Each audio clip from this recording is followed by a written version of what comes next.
ചിലർക്ക് രാഷ്ട്രീയം ഉണ്ടാവാം, ചില അഭിപ്രായങ്ങളൊക്കെ ഉണ്ടാവാം. പക്ഷെ അതിനുമപ്പുറം ഈ ഒരാൾ പിടിക്കാൻ പോകുന്ന അധിക വോട്ടുകൾ മറ്റൊരാളുടെ സാധ്യതയെ ബാധിക്കും. അത് തന്നെയാണോ നിയമം പറയാൻ പോകുന്ന ഒരു രാഷ്ട്രീയം? അതായത് നിയമത്തിന്റെ ഒരു കഴിഞ്ഞ സമീപകാല തെരഞ്ഞെടുപ്പുകളും ഇപ്പോഴത്തെ ഒരു തദ്ദേശ തെരഞ്ഞെടുപ്പിന്റെ ഒരു വോട്ടിംഗ് പാറ്റേൺ ഒക്കെ നോക്കിയാൽ ഒരുപക്ഷെ ഇവിടെ ഇടതുമുന്നണിയും ബിജെപിയും തമ്മിലുള്ള ഒരു നേരത്തെ പോരാട്ടെന്ന് പറയാം. പക്ഷേ ശബരിനാഥൻ എഴുതള്ളാൻ പറ്റുമെന്നാണ് ഏറ്റവും പ്രധാനപ്പെട്ട ചോദ്യം. ശബരി ഉപതെരഞ്ഞെടുപ്പിൽ അരുവിക്കര ജയിച്ചയാളാണ്, സംസ്ഥാന വ്യാപകമായി അങ്ങനെ ഒരു ഇമേജ് ഉള്ളയാളാണ്. ആ ശബരിനാഥൻ വരുമ്പോൾ ഈ നേരത്തെ മുരളീധരൻ മന്ത്രി അത്ര ഒരു സ്വാധീനമില്ലെങ്കിൽ പോലും കോൺഗ്രസിന്റെ വോട്ടുകൾ ശബരിയിലേക്ക് പോകില്ല. എന്റെ സംശയം അതാണ്. ഇവിടെ ബിജെപിയുടെ പ്രതിനിധിയെ കൊണ്ട് എന്താണ് ഈ ശബരിനാഥ് അത്ര മോശം കാൻഡിഡേറ്റ് ആണോ? നേരത്തെ ഒരു ബിജെപി അനുഭാവിയാണ് അദ്ദേഹം തോന്നുന്നു എനിക്ക് പറഞ്ഞു കേട്ടപ്പോൾ. അത്ര മോശം ശബരിനെ കൊല്ലാൻ കൊണ്ടിട്ട സ്ഥാനാർത്ഥിയാണ്, അങ്ങനെ അത്ര മോശമാണ് ശബരിനാഥ്. മോശം കാൻഡിഡേറ്റ് ആണോ അല്ലയോ എന്ന് ചിന്തിക്കേണ്ടത് ജനങ്ങളാണ്. ഞങ്ങൾക്ക് അദ്ദേഹത്തിനെ പറ്റി അദ്ദേഹത്തിന്റെ മെറിറ്റിനെയും ഡിമെറിറ്റിനെയും പറയാൻ താല്പര്യമില്ല. പക്ഷെ ഒരു കാര്യമുണ്ട്, കോൺഗ്രസിന് യാതൊരു രാഷ്ട്രീയ പ്രാധാന്യവും ഇല്ലാത്ത ഒരു മണ്ഡലമാണ് നേമം എന്നുള്ളത്. അത് കഴിഞ്ഞ ഒരു 4-5 തെരഞ്ഞെടുപ്പുകളായി സുരേന്ദ്രൻപിള്ള മത്സരിക്കുന്ന 2016 അതെ. പക്ഷേ അതാണ് ഞാൻ പറഞ്ഞത്, 2011 മുതൽ കോൺഗ്രസ് ഏത് പാറ്റേണിലാണെന്ന് ചോദിച്ചാൽ 3ാം സ്ഥാനത്തേക്ക് പോകുന്ന ഒരു സാഹചര്യമാണ്. അത് കഴിഞ്ഞ് 2016 വരുമ്പോൾ വോട്ട് ഗണ്യമായി കുറയുന്നു. 2021 വരുമ്പോൾ കേരളത്തിൽ കോൺഗ്രസിന് വയ്ക്കാൻ കഴിയുന്ന ഏറ്റവും മികച്ച കാൻഡിഡേറ്റിനെ അവരോട് വച്ചിട്ടും അവർക്ക് 35,000 എന്ന് പറയുന്ന ഒരു നമ്പറിലേക്ക് ചുരുങ്ങേണ്ടി വരുന്നു എന്ന് പറഞ്ഞാൽ സ്വാഭാവികമായി കോൺഗ്രസിന്റെ പ്രാധാന്യം എത്രത്തോളമാണ് ഈ നിയമമണ്ഡലത്തിൽ എന്നുള്ളതിന്റെ ഏറ്റവും വലിയ ദൃഷ്ടാന്തമാണ്. ഞാൻ അവിടെ ഒരു കാര്യം ചോദിച്ചോട്ടെ, കോൺഗ്രസ് ജയിക്കുമോ ഇല്ലയോ എന്ന ചോദ്യത്തിനപ്പുറം ജയവും തോൽവിയും നിശ്ചയിക്കാൻ കോൺഗ്രസ് കഴിയുമെന്നൊരു വലിയ ഫാക്ടർ ഇല്ലേ? നിയമത്തിൽ ജയവും തോൽവിയും കഴിഞ്ഞ കുറെ കാലങ്ങളായി. ഇപ്പൊ 2011 ഞങ്ങൾ പരാജയപ്പെടുമ്പോൾ, ആദ്യമായി രാജേട്ടൻ 2ാം സ്ഥാനത്ത് വന്ന് പരാജയപ്പെടുമ്പോൾ അന്നും കോൺഗ്രസിന്റെ വോട്ടിൽ നിന്നുള്ള ഷിഫ്റ്റ് ഏറ്റവും അധികം സഹായിച്ചത് LDFനെയാണ്. അത് കഴിഞ്ഞ് 2ാമത്തെ തെരഞ്ഞെടുപ്പിലേക്ക് വരുന്ന സമയത്തും അതേ ഷിഫ്റ്റ് ഉണ്ടായി. പക്ഷെ അന്ന് ഞങ്ങൾ കുറച്ചധികം ജാഗ്രത കാണിക്കുകയും ജനങ്ങൾ കൂടുതൽ ഞങ്ങൾ എടുത്ത ജാഗ്രതയ്ക്കൊപ്പം ജനങ്ങൾ കഴിഞ്ഞ തവണ തോറ്റത് എന്തുകൊണ്ടാണ്? കഴിഞ്ഞ തവണ തോറ്റത് സ്വാഭാവികമായും കെ മുരളീധരൻ എന്ന് പറയുന്ന കാൻഡിഡേറ്റിന് ഉണ്ടായിട്ടുള്ളൊരു മികവ് ഉണ്ട് എന്നുള്ള കാര്യത്തിൽ തർക്കമൊന്നുമില്ല. പക്ഷെ അതിനെ കവച്ചു വയ്ക്കാൻ നിലയിലുള്ള ഒരു പ്രവർത്തനം നമ്മൾ നടത്തിയെങ്കിൽ പോലും ഒരു പക്ഷത്ത് SDPI പോലുള്ള സംഘടനകളെ ഏകോപിപ്പിച്ചുകൊണ്ട് അവരുടെ വോട്ടുകളെ കൃത്യമായി പെട്ടിയിലാക്കാൻ വി ശിവൻകുട്ടി കളിച്ചിട്ടുള്ള ഒരു നാണം വെട്ട തറ രാഷ്ട്രീയം എന്ന് നമുക്ക് വേണമെങ്കിൽ, ഒരു വർഗീയ രാഷ്ട്രീയം എന്ന് വേണമെങ്കിൽ നമുക്കതിനെ പറയാം. ഇനി ഞാൻ എന്റെ പ്രിയപ്പെട്ട സുഹൃത്ത് CPMന്റെ സുഹൃത്ത് ഇവിടെ പറഞ്ഞു വലിയ വിപ്ലവകരമായിട്ടുള്ള വലിയ നേട്ടങ്ങളൊക്കെയാണ് ശിവൻകുട്ടി സഖാവ്. അദ്ദേഹം അതിന് ഉദാഹരണം പറഞ്ഞത് ഈ സ്ഥലത്തെയാണ്. ഈ സ്ഥലം ശ്രീ O രാജഗോപാൽജി 2019 2020 പണി പൂർത്തിയാക്കിയ സ്ഥലമാണ്. അതിനുശേഷം ഇതിവിടെ റിനോവേഷൻ നടന്നിട്ടുണ്ട്, ഞാൻ ഇല്ല എന്നൊന്നും പറയുന്നില്ല. പക്ഷെ റിനോവേഷൻ നടക്കുമ്പോഴും ആ റിനോവേഷൻ നടക്കുമ്പോൾ അത് സ്മാർട്ട് സിറ്റിയുടെ പദ്ധതിയായിട്ടാണ് റിനോവേറ്റ് ചെയ്യപ്പെടുന്നത്. അതിൽ MLA എന്നുള്ള നിലയിൽ അദ്ദേഹത്തിന് ഒരു അണാ പൈസയുടെ ഏതെങ്കിലും തരത്തിലുള്ള ഇൻവോൾവ്മെന്റ് ഇക്കാര്യത്തിലില്ല. പക്ഷെ അതിനെ പ്രകടന പത്രികയിൽ ഉൾപ്പെടുത്താൻ വേണ്ടിയിട്ട് അവർ പരിശ്രമിച്ചു. രണ്ടാമത് അദ്ദേഹം പറഞ്ഞ കാര്യമുണ്ട്, അതായത് സത്യനഗർ മുടവൻമുകൾ പാലം. അത് 60 വർഷക്കാലമായി നേമം നിയോജക മണ്ഡലത്തിന്റെ ഏറ്റവും പ്രധാനപ്പെട്ട ആവശ്യങ്ങളിൽ ഒന്നാണ്. പക്ഷെ ആ ആവശ്യം നടപ്പിലാക്കിയത് ആരാണ്? 2019 അതിൽ ഭരണാനുമതി നേടുമ്പോൾ ശ്രീ O രാജഗോപാലാണ് നേമത്തിന്റെ MLA. ഈ 2 ഘട്ടം കാര്യം പറയുമ്പോഴും കൃത്യമായിട്ട് അദ്ദേഹം പറഞ്ഞ 2 വികസനങ്ങളും ശ്രീ O രാജഗോപാലിന്റെ കാലഘട്ടത്തിൽ അദ്ദേഹം കൊണ്ടുവന്നതാണ്. അതിന് തൊട്ട് മുൻപ് 10 വർഷം ശ്രീ വി ശിവൻകുട്ടി ആയിരുന്നു ഇവിടുത്തെ MLA. അതിനു മുൻപ് 69 വർഷക്കാലത്തിൽ ഏതാണ്ട് 5 വർഷക്കാലമാണ് BJPക്ക് അവസരം കിട്ടിയത്. ബാക്കി 64 വർഷക്കാലവും ഈ പറയുന്ന നിയമം അസംബ്ലി കോൺസ്റ്റിറ്റ്യുവൻസി, നമ്മളൊക്കെ ഉൾപ്പെടുന്ന ഈ നിയമ അസംബ്ലി കോൺസ്റ്റിറ്റ്യുവൻസി 2 മുന്നണികളും മാറി മാറി ഭരിച്ചു.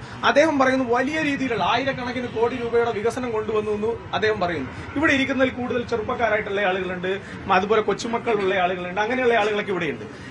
ഇവിടുത്തെ 4 ചെറുപ്പക്കാർക്ക് തൊഴിൽ കൊടുക്കാൻ സാധിക്കുന്ന ഏതെങ്കിലും ഒരു സംരംഭം ഇവിടെ വി ശിവൻകുട്ടിക്ക് കഴിഞ്ഞ 15 വർഷത്തിനിടയിലോ അല്ലെങ്കിൽ 69 വർഷത്തിനിടയിൽ ഇടതു വലതു മുന്നണികൾക്കോ കൊണ്ടുവരാൻ സാധിച്ചിട്ടുണ്ടോ? രാജീവ് കൃഷ്ണൻ പറഞ്ഞല്ലോ, ഒരു വികസനം നടക്കാത്ത ഒരു ഒരു വികസനം നടക്കാത്ത ഒരു മണ്ഡലം അങ്ങനെ പറയാൻ പറ്റുമോ? ഒരു പൊളിറ്റിക്കലി പറയാം. പൊളിറ്റിക്കലി എന്നുള്ളതല്ല.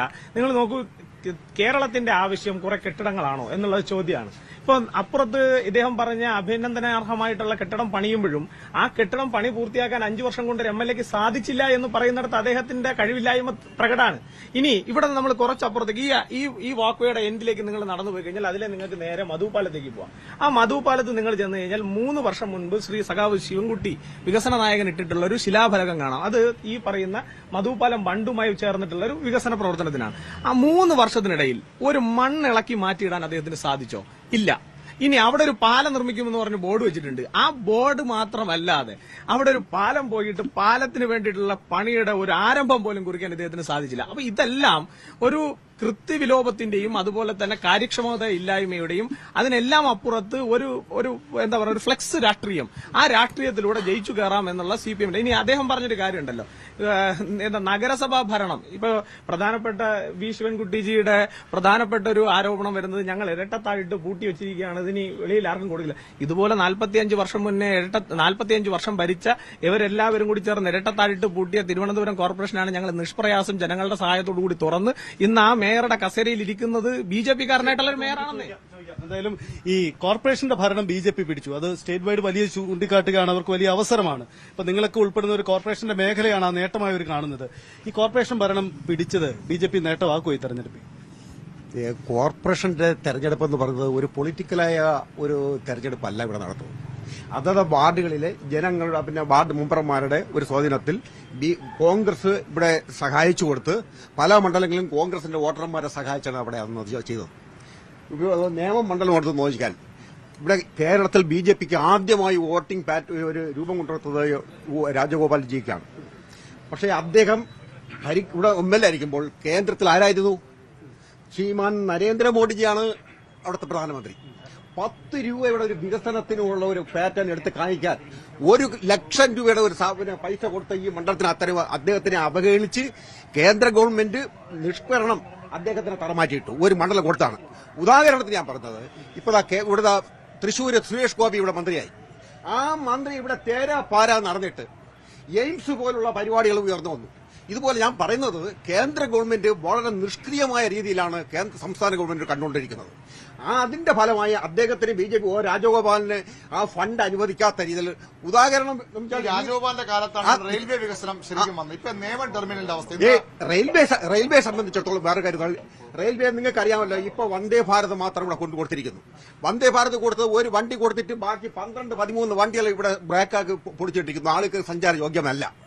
അത് പോയിട്ട് തന്നെ നാഷണൽ ഹൈവേയുടെ റോഡിനെ സംബന്ധിച്ച് 6000 കോടി രൂപ 6500 കോടി രൂപ സംസ്ഥാന ഗവൺമെന്റ് പണം കൊടുത്താണ് ഈ ഭൂമി വാങ്ങിക്കാൻ കൊടുത്തത്. ദേശീയമായിട്ട് ഒരു സ്റ്റേറ്റ് ഗവൺമെന്റ് പൈസ മുടക്കാറില്ല. അപ്പോ ആ പണി വരെ നമുക്കിവിടെ സ്റ്റേറ്റ് തന്നു കഴിഞ്ഞു. നിയമം പറയട്ടെ, ഞാൻ പറയുമ്പോ ചെയ്യാത്തിന്റെ കാരണം ഞാൻ പറഞ്ഞുകൊണ്ട് വരുമ്പോഴാണ് നിങ്ങൾ റൂട്ട് മാറ്റിയത്. നിക്ക് ഞാൻ ചോദിച്ചത് ആർക്കും ജോലി കൊടുത്തില്ല. 10 പേരുടെ കാര്യം പറഞ്ഞില്ലെന്ന്, 4 പേർക്ക് ജോലി കൊടുത്ത 4 പേർക്ക് 4 പേർക്ക് കരമന വാർഡിൽ സഞ്ചരിക്കാൻ പറഞ്ഞാൽ മതി. ഒരു മന്ത്രിയോ 40 വർഷത്തിന് മുമ്പ് കടന്ന കരമന വാർഡല്ല ഇന്ന് കരമന വാർഡ്. ആളൊക്കെ നടക്കാനുള്ള റോഡ് ഉള്ളത് കരമന വാർഡാക്കി മാറ്റിയത് BJP-യുടെ കൌൺസിലർമാർ വന്നതിന് ശേഷമാണ്. BJP-യുടെ കൌൺസിലർ വന്നതിന് ശേഷം ഇവിടെ ഈ കാണുന്ന ഇപ്രാവശ്യത്തെ ലോകേഷ് സ്ഥാനാർത്ഥിയെ പിടിച്ച് നിർത്തിയിട്ട് CPM വോട്ട് ചെയ്ത് അങ്ങനെ അങ്ങോട്ടും ഇങ്ങോട്ട് പറഞ്ഞു. ഞാൻ പറഞ്ഞത് ഒരു കൂടുതൽ വാർത്തകൾക്ക് News 18 Keralam YouTube channel subscribe ചെയ്യുക.